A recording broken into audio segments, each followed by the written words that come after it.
Sorry about the noise, guys. My Noctua fan. You can hear me. So I got inspired and I decided to just come back and retest 7600.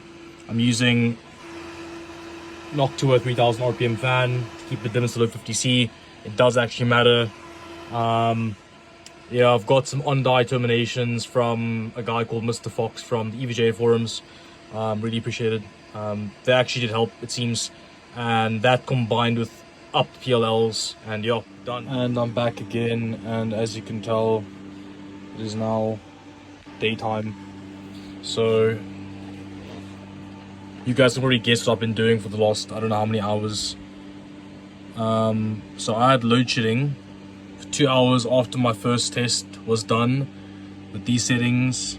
The initial test on test mem 5 absolute, I passed obviously as you saw the previous video, but I was testing for like 4 hours after power came back on.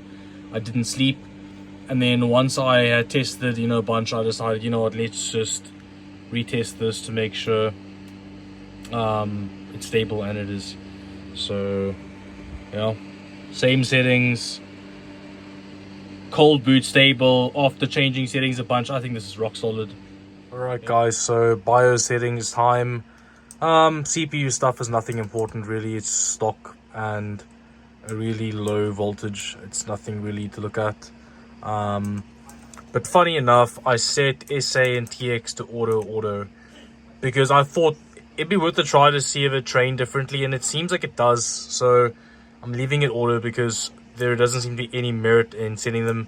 I had to raise my PLLs to 1.02 each for SA and MC. I left the core ring in E because I haven't really tested it yet, so I'd rather just leave what works. So these work, so I'd rather leave them as they work, and these two are needed for higher memory speeds, and they do scale with my chip, so that's a good sign.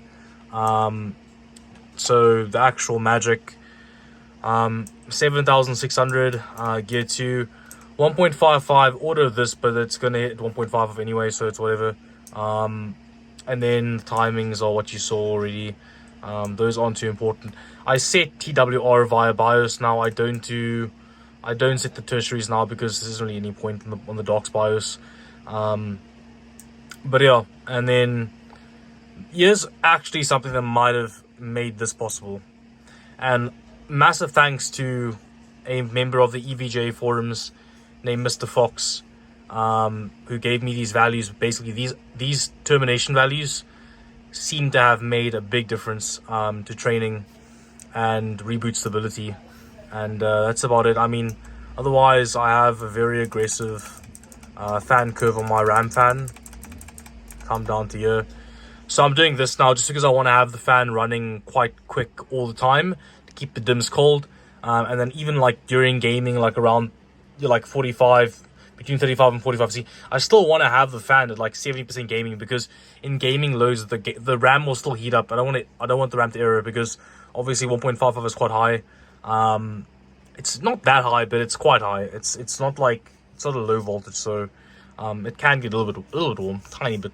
And then obviously I have it set to hit like 100 around these values, because that's the CPU temperature that it generally runs at during test mem 5, HCI, Karu.